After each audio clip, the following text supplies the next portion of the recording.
Salmo 63. Esperar todo mundo encontrar para a gente ler juntos. Salmo de Davi, quando estava no deserto de Judá, vai dizer assim: ó Deus, Tu és o meu Deus, eu te busco ansiosamente, a minha alma tem sede de Ti, o meu corpo te deseja muito, seca e cansada, onde não há água. Contemplei-te no Teu santuário e vi o Teu poder e a Tua glória, porque o Teu amor é melhor do que a vida. Os meus lábios te louvarão, eu te louvarei enquanto viver, e em Teu nome levantarei as minhas mãos. A minha alma se fartará como de tutano e de gordura, a minha boca te louvará com alegres lábios. Na minha cama lembro-me de Ti, medito em Ti nas vigílias da noite, porque Tu tens sido meu auxílio, canto nas sombras das Tuas asas. A minha alma te segue de perto, a Tua destra me sustenta. Aqueles que procuram a minha vida serão destruídos, irão para as profundezas da terra, cairão a espada e servirão de passos aos chacais, mas o rei se regozijará em Deus. Todo o que jura pelo nome de Deus o louvará, enquanto serão tapadas as bocas dos mentirosos. Pai, nós queremos Te dar graças pela Tua palavra e pedir que Tu venhas ministrar no nosso coração nessa hora e direcionar esse momento, abrindo a nossa mente, o coração para ouvir a Tua palavra, absorvê-la. É o que nós Te pedimos para o Teu louvor e para a Tua glória. Gênesis capítulo 2, verso 7 diz assim: formou o Senhor, o Deus, o homem do pó da terra e soprou em suas narinas o fôlego da vida, e o homem foi feito alma vivente. O homem se tornou alma vivente. Essa expressão alma, no hebraico é nefesh, e é traduzida no Novo Testamento pelos gregos como psique. Mas muitas vezes a psique não dá o conceito da riqueza da expressão hebraica, porque na nossa mente parece que é uma parte do ser humano, a psique é uma parte nossa.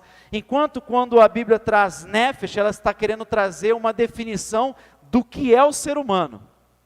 Ela está falando, você se tornou uma alma, você não possui uma alma, você é uma alma, eu sou uma alma, eu não tenho nefesh, eu sou nefesh.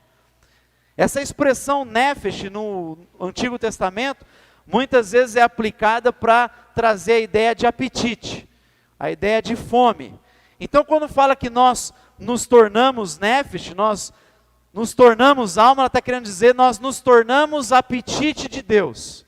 De modo que você e eu não temos um apetite de Deus, mas o apetite de Deus é que tem a gente.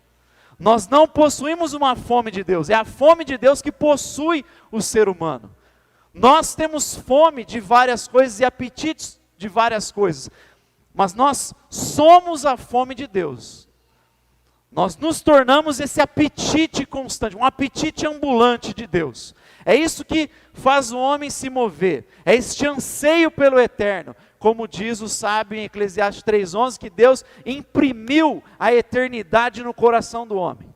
Ele colocou a eternidade no nosso coração, de modo que a gente anseia pelo eterno, a gente caminha com essa sede que Davi está descrevendo aqui no primeiro verso. A minha alma tem fome de Ti, como uma terra seca, sem água, assim eu preciso da Tua presença, eu preciso de Ti. Essa é a definição bíblica para o ser humano.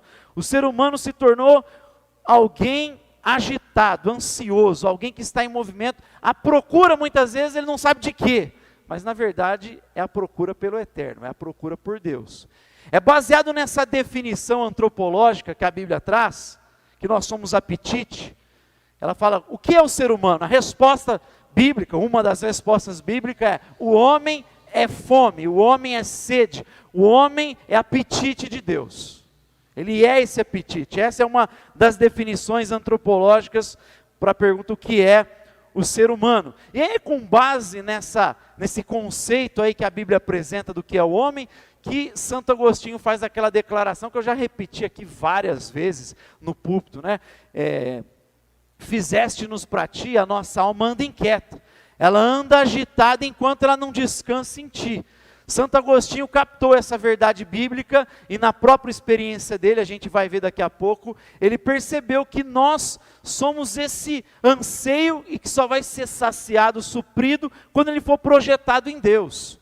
O C.S. Lewis fala a mesma coisa, falando que nós temos fome por coisas materiais, terrenas, mas que nós somos apetite pelo sagrado.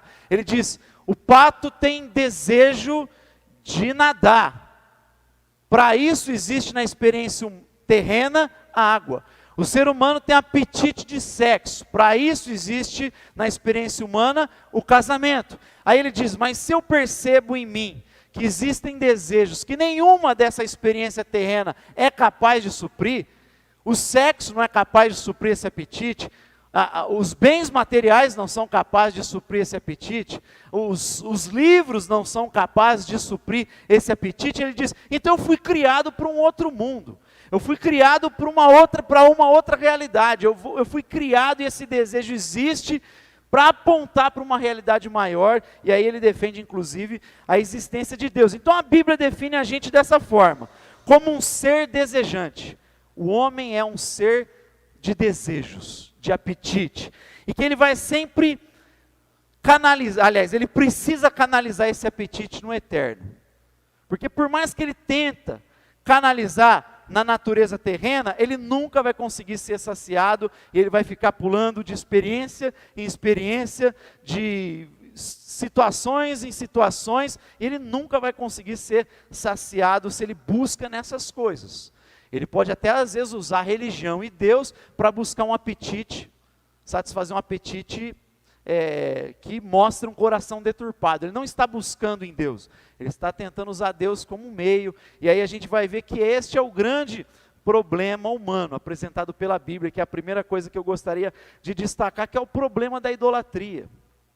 Se a Bíblia define cada um de nós como seres desejantes, e quando a gente pega esse apetite e transfere para a experiência terrena, a gente incorre em idolatria.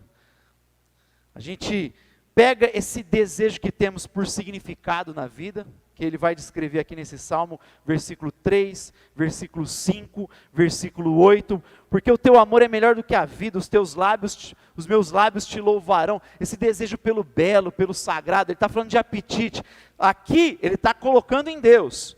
Versículo 5, a minha alma se farta como de tutano, de gordura, falando das coisas agradáveis, que vão trazer saciez para o seu coração e para a sua alma. O verso 8, a minha alma te segue de perto, a tua destra me sustenta. Esse desejo por proteção, esse desejo de valorização, esse desejo de significado, quando é transferido para as coisas terrenas, a gente incorre em idolatria.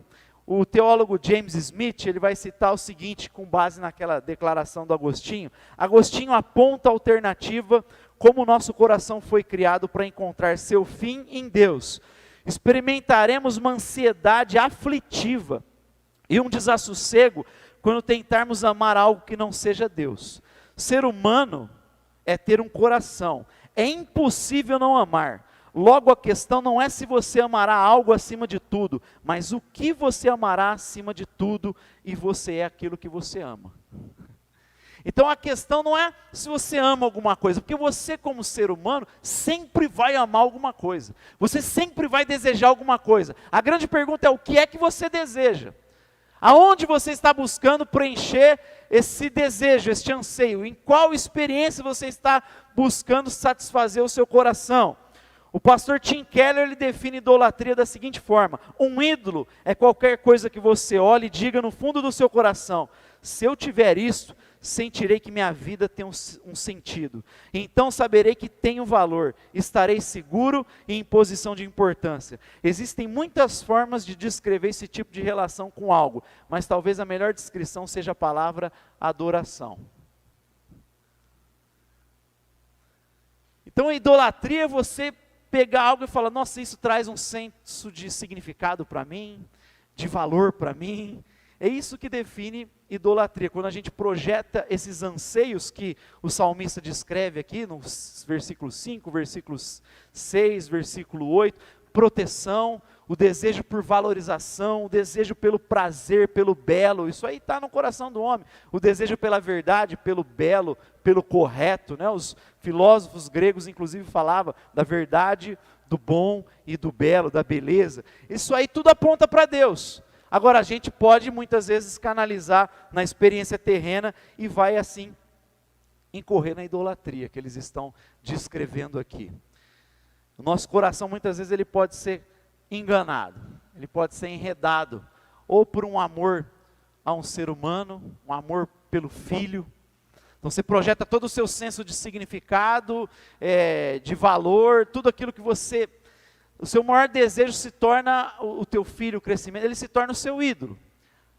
Assim como Abraão, que foi chamado por Deus, abandonou a sua terra, começou a andar com Deus, Deus prometeu que através dele teria um descendente que abençoaria todas as nações da terra, mas em algum momento, Isaac se tornou um ídolo na vida de Abraão, ou pelo menos estava inclinado a se tornar, e aí Deus então o coloca em teste, fala para ele sacrificar o filho, que é um dos textos mais assim, complexos para muita gente, mas na verdade ele está vendo o coração de Abraão ali, e ele de fato mostra que Deus está acima de tudo, ele confia inclusive na provisão de Deus, confia no caráter de Deus e na bondade de Deus. Mas eu gostaria de dar 2 exemplos bíblicos, que falam sobre essa busca de tentar satisfazer vazio que a gente tem no coração, esse anseio nas coisas desse mundo. Eu queria que você abrisse comigo lá em Gênesis, no capítulo de número 29, e nós vamos ver 2 personagens nesse texto, e o pessoal vai falar que eu estou lendo Gênesis só por causa da novela aí que parece que começou. Gênesis 29, versículo 18, diz assim, texto conhecido: Jacó amava Raquel e disse, 7 anos te servirei por Raquel, tua filha mais moça. Você conhece a história de Jacó? Ele foge da casa do pai, depois de enganar o pai, depois de enganar o irmão, macumunado com a sua mãe, porque ele queria muito ouvir da boca do pai uma bênção para ele. Muitos estudiosos vão entender que havia assim, um vazio tão grande em Jacó de aprovação do pai. E tudo que ele fez, esperar o momento em que o irmão está debilitado, e aí negociar com ele, e Esaú é profano e troca a bênção da primogenitura por um prato de lentilha, e aí ele tem a palavra do irmão, e depois ele vai lá, coloca peles, pelo para parecer que é o irmão, engana o pai, mas alguns estudiosos acreditam piamente que ele fez tudo isso simplesmente para ouvir uma bênção da boca do pai, uma palavra de aprovação da boca do pai, tamanho vazio que ele tinha. Então esse desejo por significado, por aprovação, por valorização, ele buscou no pai e fez tudo isso para conseguir, ou simplesmente ouvir da boca do pai, eu te abençoo meu filho, eu te abençoo. E aí ele foge, mas o curioso é que isso não traz contentamento para Jacó. E quando ele chega na casa de Labão, ele logo projeta esse vazio, agora o vazio que ele busca na palavra de aprovação do pai, agora ele projeta no amor romântico de Raquel. Ele diz, eu estou disposto a trabalhar 7 anos por ela. E olha que o preço foi 4 vezes mais alto do que qualquer um pagasse ali. Ele coloca o preço lá em cima, porque agora ele projeta o vazio em Raquel. Ele está disposto a entregar 4 vezes mais, 7 anos da vida dele, para poder obter o amor de Raquel, obter a Raquel como a sua esposa, ou seja, ele está projetando agora o vazio no amor romântico. E aí no mesmo capítulo, no versículo 31, vai falar de uma outra personagem, que é a irmã mais velha de Raquel, Lia. Veja aí comigo o versículo 31, quando o Senhor viu que Lia era desprezada, por quê? Você conhece a história. Ele vai lá, trabalha 7 anos, quando chega o dia de receber a bênção, ele vai lá, está meio, como a gente costuma dizer, meio mamado, já tinha tomado muito, e aí ele não percebe que na tenda não estava Raquel, mas era Lia, ele só vai perceber no outro dia, quando fica claro, fala, você está de brincadeira comigo, porque o texto diz que ela não era formosa como a sua irmã era, provavelmente ela era vesga, a maioria das pessoas vão entender assim, dos estudiosos vão entender isso, ela não era bela como Raquel era.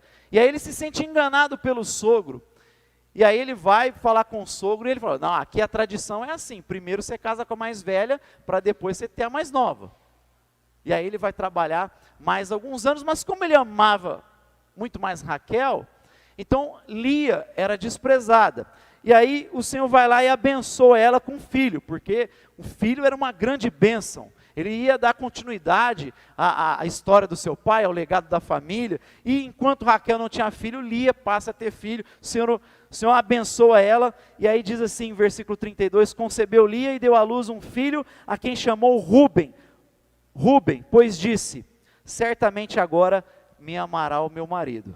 Versículo 33, concebeu outra vez e deu à luz um filho e disse, porque o Senhor ouviu que eu era desprezada, deu-me também este, e pôs o nome de Simeão. Concebeu ainda outra vez, verso 34, e deu à luz um filho e disse, agora desta vez se unirá o meu marido comigo, porque 3 filhos lhe tenho dado, e pôs o seu nome Levi. Você está vendo o que está acontecendo aqui? Deus está abençoando Lia com filhos, mas o grande desejo que ela expressa, inclusive, na vida nos nomes dos filhos, é o desejo de ter o amor do marido.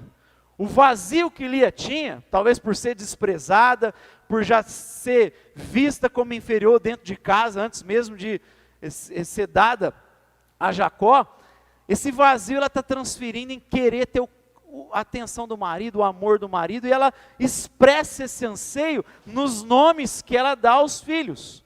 Levi, por exemplo, significa unido, entrelaçado, aquele que une. No terceiro filho ela fala, finalmente o meu marido vai se apegar a mim, porque já é o terceiro filho, e colocou o nome Levi.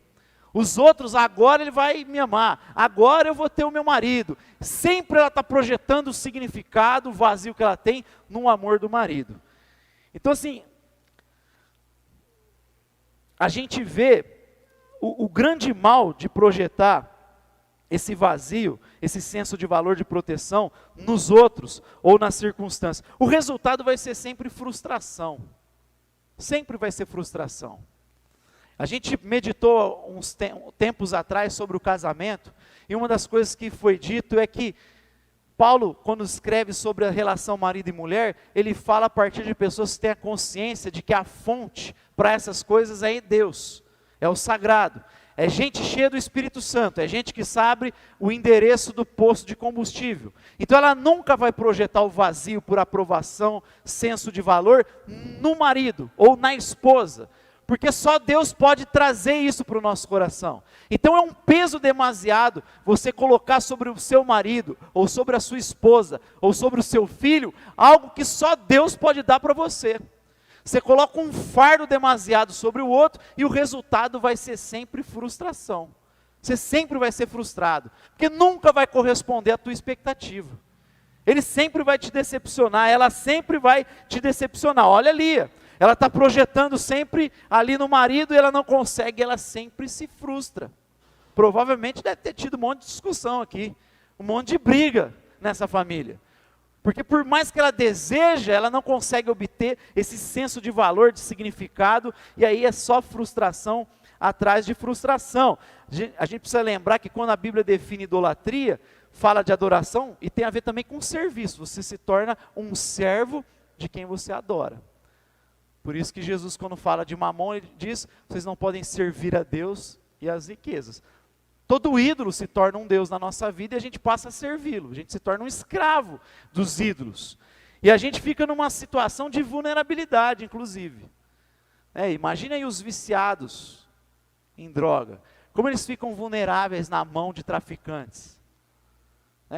Ficam ali nas mãos dessas pessoas, ficam vulneráveis ao oportunismo dessa gente. E Jacó, quando Labão percebeu o vazio que ele tinha, que estava projetando, ele logo foi oportunista com Jacó também. Ele percebeu que Jacó estava quase que como um viciado, estava completamente vulnerável. Eu estou disposto a trabalhar 7 anos pela tua filha. E aí quando a gente para ler a resposta de Labão, você vai ver que ele não prometeu dar Raquel. Ele só fala assim, bom, é melhor entregar para você do que para um estrangeiro. Mas ele não diz nada que ele vai entregar de fato Raquel para Jacó.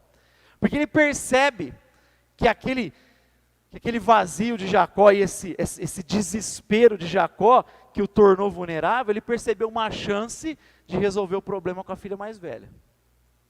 Porque provavelmente Labão pensava, como é que eu vou ganhar um dinheiro com a minha filha? Lembra que naquela circunstância, naquele contexto, havia a cultura do dote. Você tinha que pagar, você tinha que dar alguma coisa. Por isso que Jacó deu 7 anos de trabalho aqui. Depois ele trabalhou mais ainda. Mas a hora que Labão percebe, ele fala, poxa, tá aí, resolveu o meu problema. Esse cara está desesperado. E ele tirou vantagem disso. É assim, o idólatra fica vulnerável especialmente ao nosso arqui-inimigo, que é Satanás. A gente fica vulnerável. Satanás, ele não quer que a gente se torne satanista, né? Naquelas imagens que a gente tem, não é dessa forma. Satanás quer simplesmente que a gente se curve à própria vontade. Ele quer simplesmente que a gente encontre um ídolo e projete o nosso vazio de significado nele e passe a servi-lo, porque servindo o ídolo, você está servindo de fato a demônios. Paulo diz isso em Corinto, quando ele fala de idolatria, lembra? Que por trás de ídolos, na verdade, o que existe são potestades malignas. Então Satanás está muito contente em ver cristãos se curvando a ídolos, servindo ídolos. E lembrando aqui, é o que você projeta esse senso de valor, não é simplesmente uma imagem. A gente está acostumado a pensar a idolatria de uma maneira muito pobre, especialmente pelos conflitos de protestantes e católicos. Mas a idolatria é muito mais do que você se curvar um pedaço de gesso, um pedaço de madeira. Idolatria é você colocar esse sentido em qualquer coisa que não seja Deus. E aí a gente vai se tornando vulnerável. E então a pergunta que fica é como que a gente resolve o conflito da idolatria. E aí, mais uma vez, eu gostaria que você abrisse comigo em outro texto, Lucas, capítulo 11. Como é que a gente resolve o conflito da idolatria, o problema da idolatria, aliás? Como é que a gente resolve isso? A Bíblia diz que desesperadamente corrupto é o coração do homem.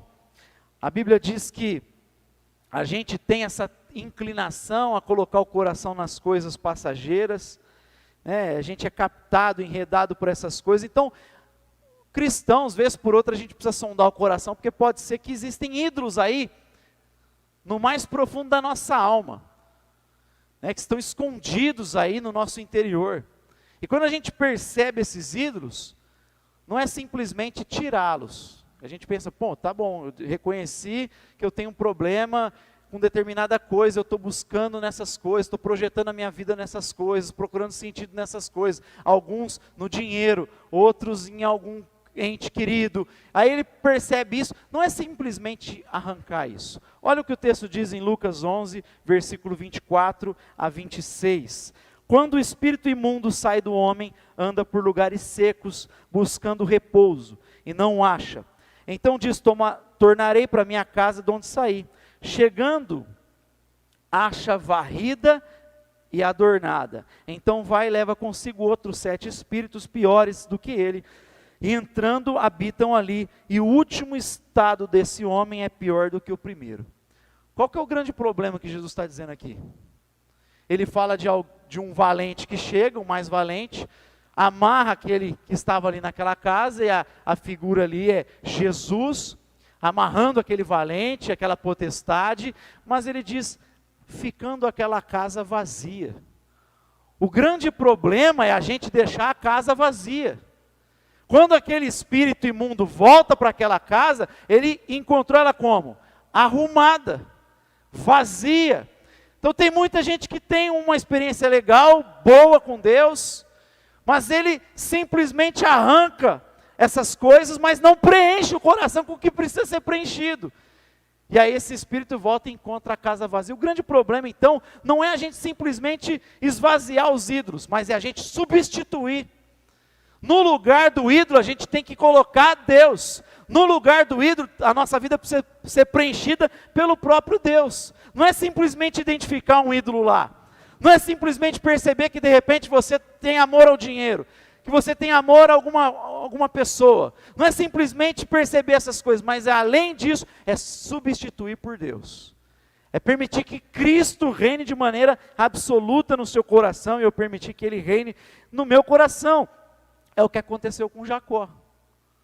Então Jacó estava procurando significado na aprovação do pai, fez tudo o que fez para ouvir a palavra do pai, não preencheu o vazio dele, e aí ele projetou em Raquel, trabalhou 7 anos, foi enganado, teve que trabalhar mais 7, por ela também, embora já tinha como mulher também, mas trabalhou mais 7, e nada disso trouxe significado para ele, enriqueceu na casa de Labão, Deus deu graça para ele, e aí finalmente ele vai embora, e aí ele tem aquela experiência no Peniel, quando ele pede para a família à frente, o irmão está vindo ao encontro dele, e aí o texto diz que ele lutou com Deus a noite toda, e aí Deus feriu ele na coxa, ele sai mancando, mas o que Jacó estava falando naquela experiência é mais ou menos assim, olha, aquilo que eu procurei a minha vida inteira, eu encontrei aqui.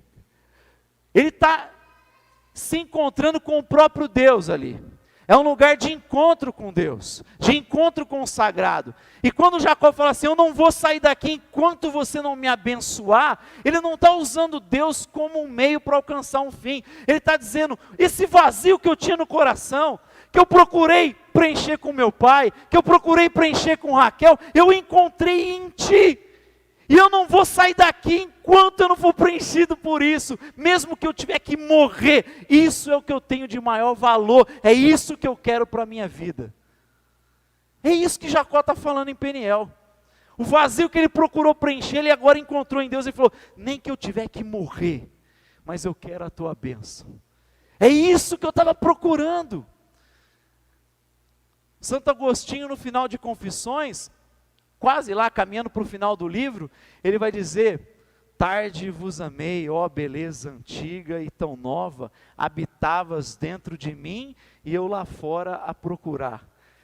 Santo Agostinho, em Confissões, ele vai falando que ele buscou nos sábios, nos professores, nos livros, nos maniqueístas, ele abraçou a filosofia dos maniqueístas, e várias coisas que ele buscava preencher, esse vazio, e aí ele percebe, esse vazio estava sempre aqui dentro, e sempre foi Deus provocando esse vazio, e ele fala, tarde eu te amei, eu fiz tanta, eu podia ter percebido isso antes, então tarde te amei, beleza antiga e tão nova, habitava dentro de mim, todo o tempo estava aqui, estava perto, e eu lá fora procurando, enquanto ele estava aqui dentro da minha alma. Por quê? Porque você e eu somos nefesh, nós somos apetite do sagrado, nós somos fome de Deus, nós somos seres desejantes de Deus, é preciso preencher isso em Deus. E Jacó então está falando, olha, finalmente eu encontrei o que eu estava buscando a minha vida inteira.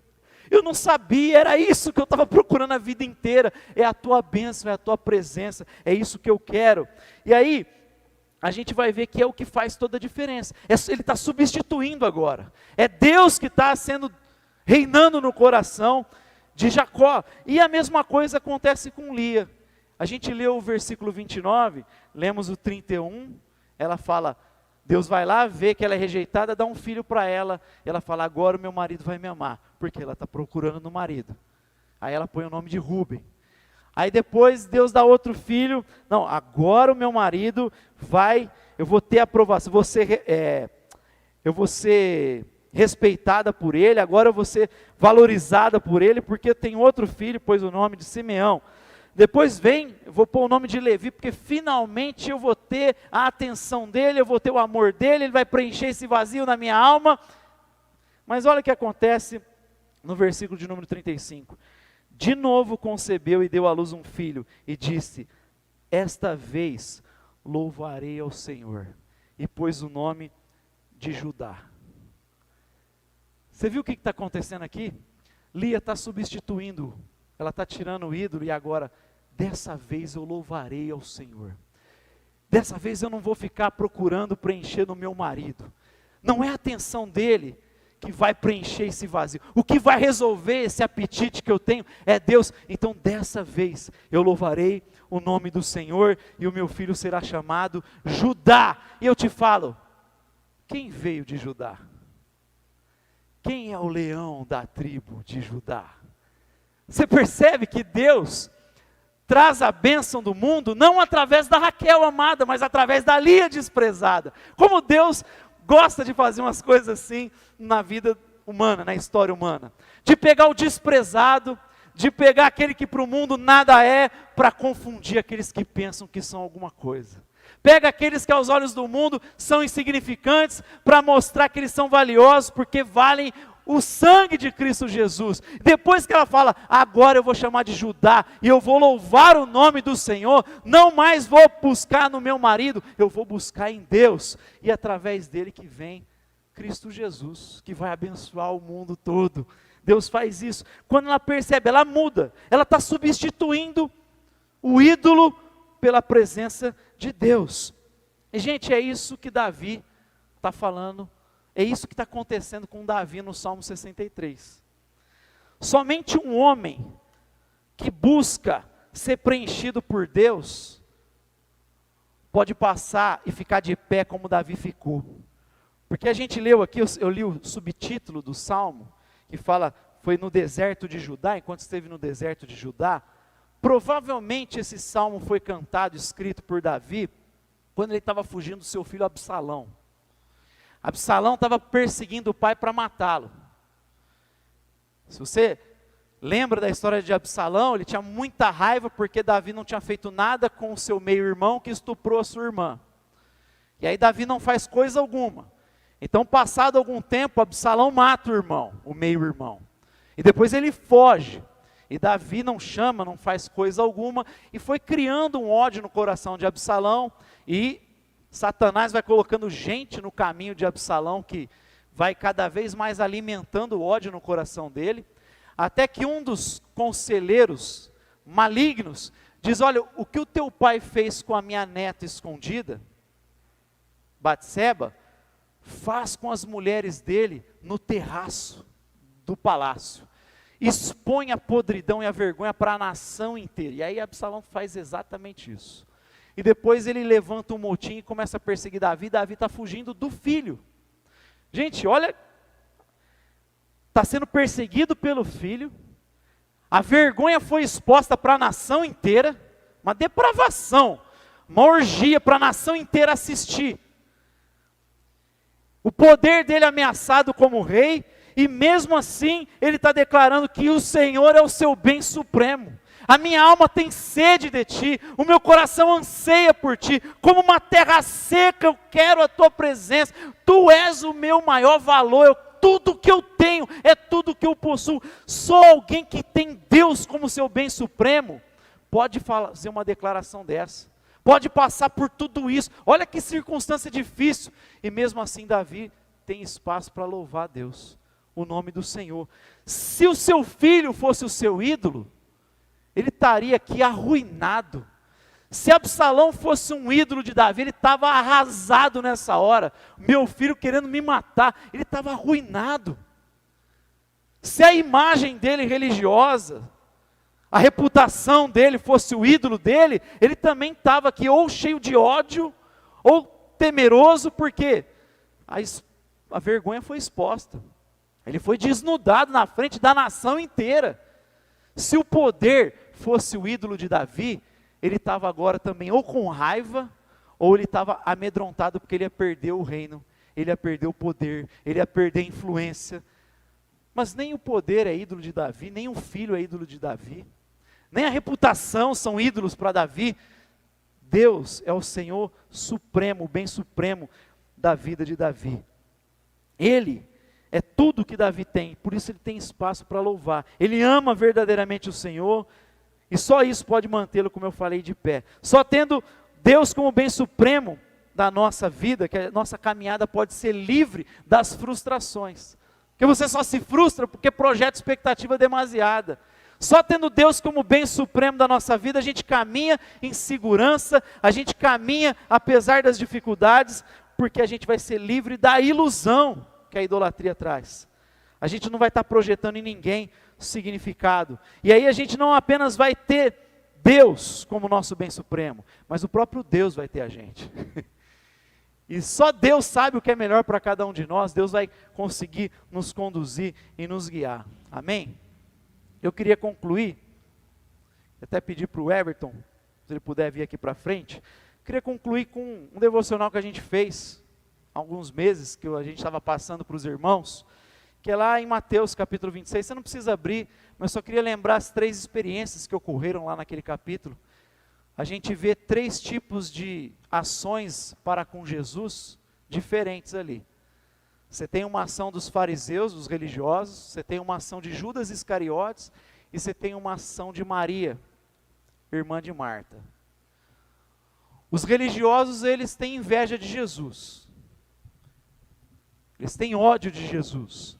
Judas Iscariotes, ele está negociando e traindo Jesus, vendendo por 30 moedas.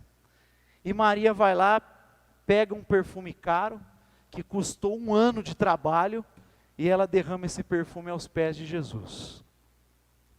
A gente pode dizer que os fariseus, eles eram movidos pelo poder. Ficavam indignados de alguém ameaçar o poder deles, a influência deles. O próprio Jesus já tinha denunciado eles em Mateus 23, vocês gostam dos melhores lugares, vocês querem ser saudados de rabino, vocês gostam disso, vocês gostam de aplauso. Por isso que tinham inveja de Jesus. O ídolo daqueles homens não era o dinheiro, embora também fosse, porque muitas vezes a gente pensa que o ídolo externo é o mais problemático, mas às vezes o dinheiro é só um meio para obter poder. O grande ídolo é o poder, está lá mais enraizado, não é tão perceptível. Por isso que a autoanálise deve ser feita constantemente, com sinceridade, porque às vezes tem um ídolo externo, mas o interno é mais difícil de verificar. E os fariseus, o ídolo deles é o poder, é a busca pelo poder, e aí eles têm inveja de Jesus. Enquanto isso, Judas, o ídolo dele é o dinheiro mesmo, é a ganância. João vai dizer que Judas sempre foi ladrão, ele era responsável pelas ofertas, e ele, vez por outra, colocava a mão e roubava o dinheiro que era para sustentar o ministério de Jesus. Tanto que quando Maria começa a adorar Jesus e derrama o perfume, ele diz, isso é um desperdício, esse perfume poderia ser vendido e dado aos pobres o dinheiro. E aí João vai dizer, ele não fala isso porque ele se preocupava com os pobres. Ele fala isso porque ele é ladrão, ele ama o dinheiro.